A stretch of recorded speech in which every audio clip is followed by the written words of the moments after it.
Strange thing, life, Watson? Infinitely stranger than anything the mind of man could invent. Yes, I know that's one of your pet theories, and I dare you to put it to the test. Now, take today's paper. If you can find anything bizarre in that, I'll buy you a new smoking jacket. I don't want a new smoking jacket, Watson, but I'll take up your challenge. Choose any article, any paragraph at all on this page, and I'll guarantee to find something outlandish. Very well. Here, take the very first heading. Husband's cruelty to his wife. Now, there's a half column of print about that, but I know what it's about almost without reading it. There's the other woman, the drink, the push, the blow. No writer could invent anything more crude or commonplace. Your example, Watson, happens to be rather unfortunate. The husband was a teetotaler. There was no other woman, and the cruelty complained of was that he had the habit of winding up every meal by taking out his false teeth and hurling them at his wife, which you'll allow is an action any literary man would hardly be able to make believable. Well, maybe so, but that's just an exception. Life is made up of exceptions, Watson. There's one now, standing on the pavement on the opposite side of the street.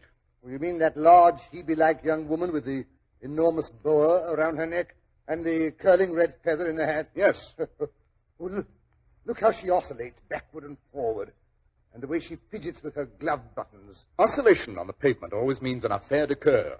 She would like advice, but it's not sure that the matter may not be too delicate for communication. She's decided to take the plunge. Here she comes across the road like a swimmer leaving the bank. I say perhaps she's been seriously wronged. No, Watson. In that case, the woman no longer oscillates. She pulls out the bell wire to the front door. You hear that, Watson? Decidedly fluttery. The maiden is not so much angry as perplexed and possibly grieved. Oh, but here she comes. Come in, come in.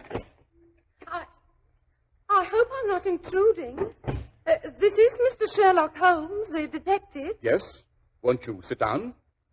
This is my friend and colleague, Dr. Watson. Pleased to meet you. Delighted. My dear young lady, don't you find that with your short sight it's a little trying to do so much typewriting? Oh, I did at first, and that's a fact. But I've got so now I know where the letters are without Oh, but how did you know?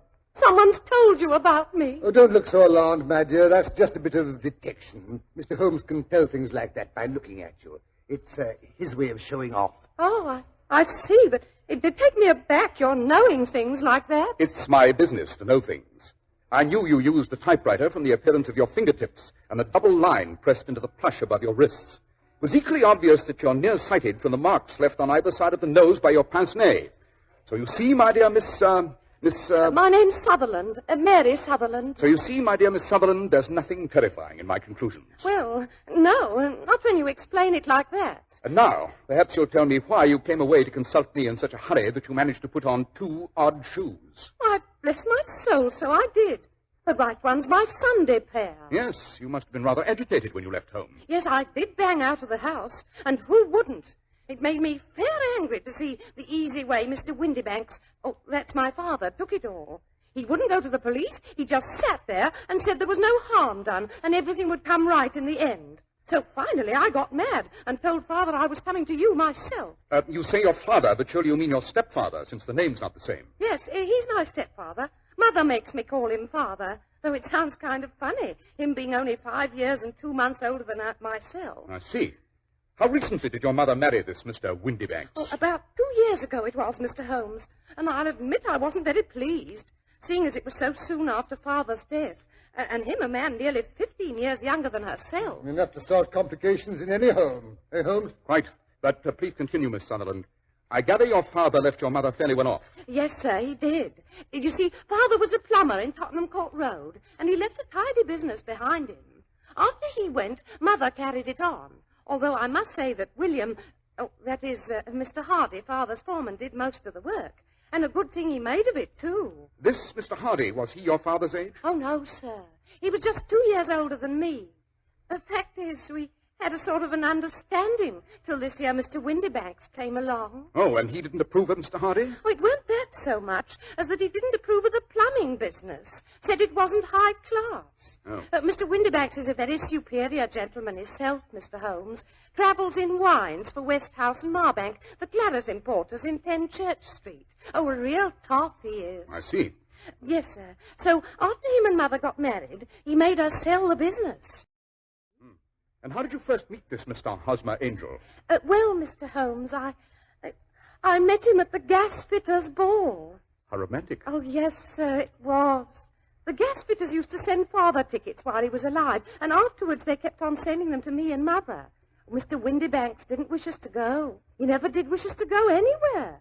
If I so much as wanted to go to a Sunday school treat, he would get quite mad about it. Rather unreasonable. Yes, sir. Well, it happened that the week of the ball, he had to go to France on business, so he wasn't there to make a scene when Mother and me went. It was a lovely ball, Mr. Holmes. I wouldn't have missed it for anything. It was there I met Hosmer. He was a lovely dancer. You should have seen him do the polka. Swept you quite off your feet, I've no doubt. Yes, sir. Well, he called next day to see if Mother and I got home safe the night before. And after that, I went out once or twice for walks with him, and things was going along as smooth as you could wish. And then Father came home, and Hosmer couldn't come to the house anymore. No? No, sir. Father didn't like me to have young men come to the house. Said it didn't look well for a young girl to have followers. Rather a tyrant, eh? Oh, yes, sir. But pretty soon he had to go off to France again for a couple of weeks, so I started walking out with Hosmer again. And this Hosmer made no attempts to see you in the meantime? No, sir. I wanted to, but Mother said she didn't think it was safe. Oh, he wrote to me every day, Hosmer did. Oh, here, I brought the letters. I thought they might give you a clue. Quite right. We'll look them over later. Am I to take it that you and Mr. Angel had an understanding? Yes, sir. We were engaged after the first walk we took together. The first worker, eh, Holmes? Watson, don't interrupt. What was Mr. Angel's business, Miss Sutherland? He was a cashier in an office in Leadenhall Street. What office? Oh, that's the worst of it, Mr. Holmes. I don't know. Where did he live, then? Oh, he slept on the premises. And you don't know his address? No, sir, except that it was Leadenhall Street. Where did you address your letters? Leadenhall Street Post Office, to be left till called for. He said if they was to come to the office, he'd be ragged by the other clerks. I offered to typewrite them like he did his, but he wouldn't have that. Said that when I wrote them myself, it seemed like there was something of me in them. That'll show you how fond he was of me, Mr. Holmes. He was always thinking of little things like that. Yes, quite suggestive. Can you remember any other little things about Mr. Hosmer Angel? Any little peculiarities? He was a very shy man, Mr. Holmes. He'd rather walk with me in the evening than in the daylight, because he said he liked to hold my hand, but he didn't want to be conspicuous. Very considerate and gentlemanly. Oh, yes, sir, he was a thorough gentleman, with the silkiest brown beard. Even his voice was soft-like.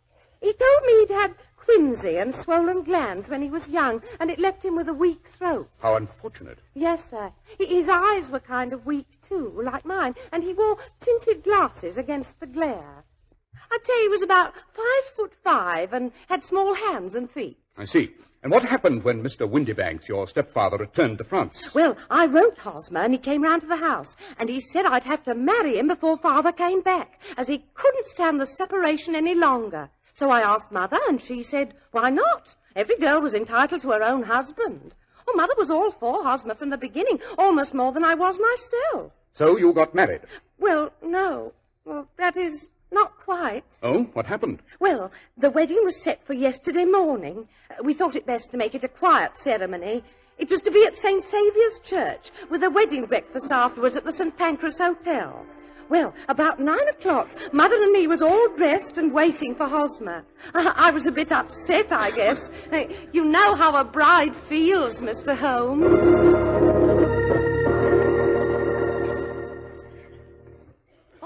Oh, dear, I'm that nervous. I don't know whether I ought to get married or not. Don't you fret, Mary. All brides is like that. Why, when I was married to your father, I was so jumpy I split both me gloves. Oh, I know, but I hadn't known Hosmer very long, Mother. Maybe I oughtn't to jump off the deep end like this. What's the good of waiting, Mary? Better get married now before your father gets back. Yes, I suppose so. Oh, dear me, I wish my shoes wasn't so tight. Shh, here comes Hosmer now. Don't he look handsome with that flower in his buttonhole and all?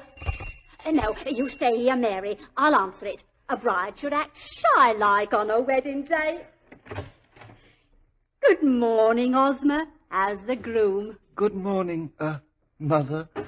Oh, I'm fine. Hello, Mary. Hello, Hosmer. What's the matter? You look kind of white. Oh, I'm all right. How are you? Oh, I'm all right, too, Hosmer. Well, we'd better be shoving off. I got a hansom waiting outside. Oh, but Hosmer, it's such a little way, and hansoms is expensive. You don't think that any bride of mine is going to walk on her wedding day? Now, who can that be? Hosmer, you're as full of jumps as a kangaroo. Now I'll go. What is it? Telegram? Oh, thank you. It's a telegram. Maybe somebody's died. I'm almost afraid to look. But here, let me. I'm used to these things. Expect me home today. Erasmus G. Windybanks. Father! Father's coming home. What if he gets here before... Now, don't lose your nerve. You're of age, remember, so it don't matter how he raves afterwards. Oh, Mary, promise you won't let him tear us apart. No, no. Swear it, Mary. Now, where's the Bible? Mary's carrying mine, the one I got married with, both times. All right. Now, put your left hand on that Bible and swear that whatever happens, you will always be true to me, and to me only. But what could happen? Oh, you never know. Now, swear it, Mary, for my sake. Swear it. Yes, Mary, why not do as Hosmer asks? All right, I swear. Oh, good. Now then, let's get on with it. Yes, Hosmer. Oh, dear, is my bonnet on straight? Yes, only hurry. Mr. Windybanks may get back any minute. Mary, don't forget your flowers. No, Mother. Well, hurry. Now, here's the cab. You first, Mother. Now, easy, don't upset the cab. Now, Mary. That's right. Aren't you coming too, Hosmer? No, there isn't room. I'd muss your dress. I'll hail another cab. Oh, yes, there's a four-wheeler now. Hey, cabby! Now, you go on. I'll follow after. See you at the church, Hosmer. St. Saviour's driver.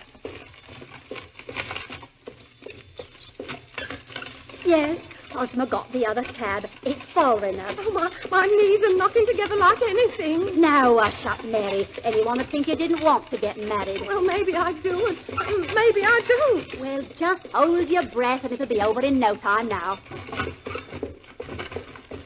Here's the church.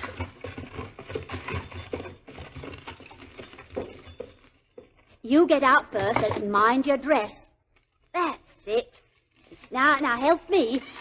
Here, not so fast. I'm no blinking acrobat. That's it. Here you are, cabby. Oh, here comes Hosmer's four-wheeler now.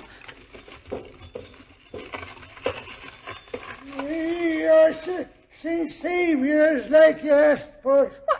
Why doesn't he get out? Give him time. Maybe his knees is shaky, too. Come on, sir. What ails the man? Mother, something's wrong with Hosmer. Oh, stuff. I'm going to see. Wake up there. I'll speak to him, cabby. What?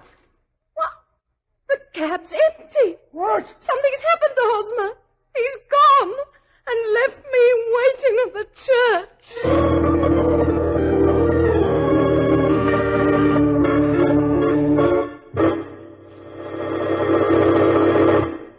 Every day is value day when you insist on clothes by Clippercraft. Yes, we have to know our values are really great when we suggest you compare Clippercraft with clothes selling for very much more, which is exactly what we do suggest. Because there's a great big idea behind Clippercraft clothes in the form of the famous Clippercraft plan. You get the benefit of great savings made by concentrating the buying power of 1,036 of the nation's finest stores from coast to coast. Yes, the Clippercraft plan really streamlines the fine old craft of clothes making. When you can get such remarkably fine quality in suits for only $40 to $47.50, in tropical worsteds for only $33.75 to $40, and in sport jackets for only $26.50, why pay more? For selling expensive clothes at inexpensive low prices at the nation's finest stores is the great big idea behind the Clippercraft plan. That's why men who know insist on Clippercraft clothes. So be sure to visit the Clippercraft store in your city. These leading stores in the metropolitan area are proud to add their names to Clippercraft in your suits, top coats, sport jackets, and tropicals. In Manhattan, Saks 34th, Broadway at 34th. John Wanamaker Men's Stores, Broadway at 8th and 67 Liberty Street.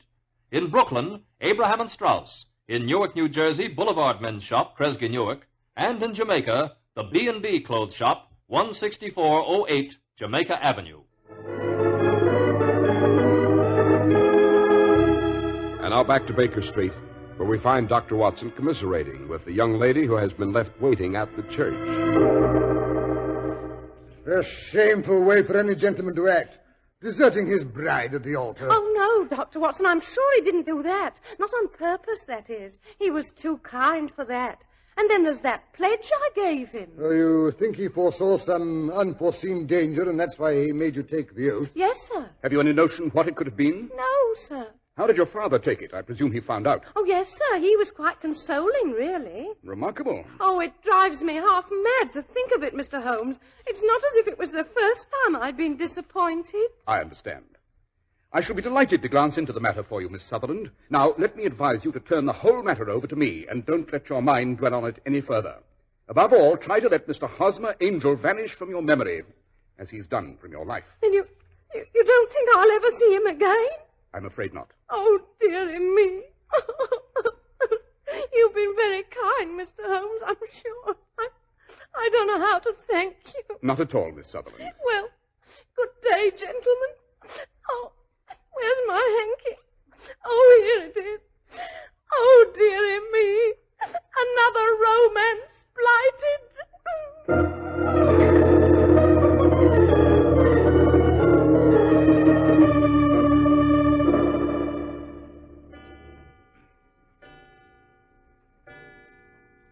Holmes, what a horrid mess of bottles and test tubes. That smells of hydrochloric acid. Marvelous, my dear Watson, marvelous. I don't believe you've buzzed out of this room since that poor young lady left early this morning. No, it wasn't necessary. Then you've solved it? Certainly. It was bisulfate of baryton. No, I mean the mystery of the disappearing bridegroom. Oh, that. There never was any mystery in that affair, Watson. Pretty self-evident, don't you think? Oh, no, can't say I do. Oh, really? But I let you look at Mr. Hosmer's love letters. But they were typewritten, even to the signature. Yes, that's what's really suggestive. Now, what's that? Mr. Windybanks, I fancy. Well, you mean the girl's father, stepfather? Quite. I sent off a note to him this morning to his place of business. But I must say, Holmes... And this afternoon I received this business-like reply on West House and Marbank stationery saying he'd be here at 6 o'clock. Come in, come in. Ah, Mr. Windybanks? Yes, Mr. Holmes? This typewritten note was from you on which you set the time for this appointment at 6 o'clock? Yes, Mr. Holmes. I'm afraid I'm a trifle late. It's about Miss Sutherland's missing suitor, eh? Quite. I'm sorry she's troubled you, Mr. Holmes. But you know what young girls are. Besides, it's a useless expense. Because how in the name of this and that can you expect to locate Hosmer Angel? Pardon me if I disagree with you, Mr. Windybanks, but I have every reason to believe that I have located Mr. Hosmer Angel. Delighted, Mr. Holmes, delighted. Yes. I wonder if anyone's ever told you that a typewriter has really quite as much individuality as a man's handwriting. You don't say. Oh, but I most emphatically do. Every typewriter develops its own little idiosyncrasies. Now, this note of yours, Mr. Windybanks, you'll notice that all the E's are slightly slurred, and there's a slight defect in the tail of the R. Yes, I never noticed it before. Obviously. Now, I have here 4 letters which purport to come from the missing man.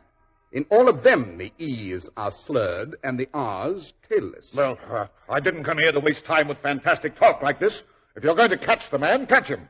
And let me know when you succeed. Certainly. Watson, be good enough to lock the door. With pleasure. Now then, Mr. Windybanks, I have caught Mr. Hosmer Angel, because you yourself are that gentleman. But Well, what if I am? I didn't marry the girl, did I? It's not actionable. No, your conduct is even worse than that. It's dishonorable and degrading. In the first place, you're the sort of scoundrel who marries an older woman for her money. Not satisfied, you want to assure yourself of the daughter's income, which you'll lose if she marries. You make her break off with her first sweetheart. And when you see it's going to be impossible to keep others from falling in love with her, you arrange to do so yourself. It was only a joke at first. I fail to see any humor in it. Well, I didn't know she'd fall for me like that, did I? You made the girl swear she'd be true and wait for you. And then you played the cad and disappeared. Well, maybe so, and maybe not. But I'm not breaking any laws. And as long as you keep that door locked... Quite so. Should you care to call a policeman? There's one in the street below. I'm sure your employer, Mr. Merrill Marbanks, who, by the way, is an old friend of mine, will be very interested in your little joke. Oh, no, Mr. Holmes. You couldn't tell him. I'd lose my job and my social standing. Quite so. I'll keep quiet on one condition. Oh, yes, sir. Anything at all. You are not to discourage any more of Miss Mary's suitors, past, present, or future. Oh, no, Mr. Holmes, I wouldn't think of it. It was all just a little game, you see. Yes. Well, the game's over. Watson, you may show the gentleman out. Right. Now then. Yes, sir. Well, good day, gentlemen. I hope you won't hold any hard feelings, Mr. Holmes. And if you ever... Come along, no loitering, or I'll boot you downstairs. I'm a good man to do it anyway. I'm going. The filthy blackguard. I say, but I still don't see how you spotted the man. That typewritten letter, Watson, particularly the signature. Obviously, the man wanted to disguise his handwriting, which would have been familiar to the girl. Well, whose handwriting would have been familiar to her? Answer, the father's, as he was the only man she was allowed to come in contact with. Well, it's really quite simple when you explain it. Oh, by the way, are you going to tell the girl? I? No, heaven forbid. I shall let Mr. Will Hardy of Birmingham have that privilege. I wrote him the facts of the case this morning. No, he'll be able to persuade her to believe it. I never could. Holmes, you're a moral coward. Perhaps, Watson. You remember the old Persian saying, "There's danger for him who taketh the cub of the tiger, and danger also for whoso snatches a delusion from a woman."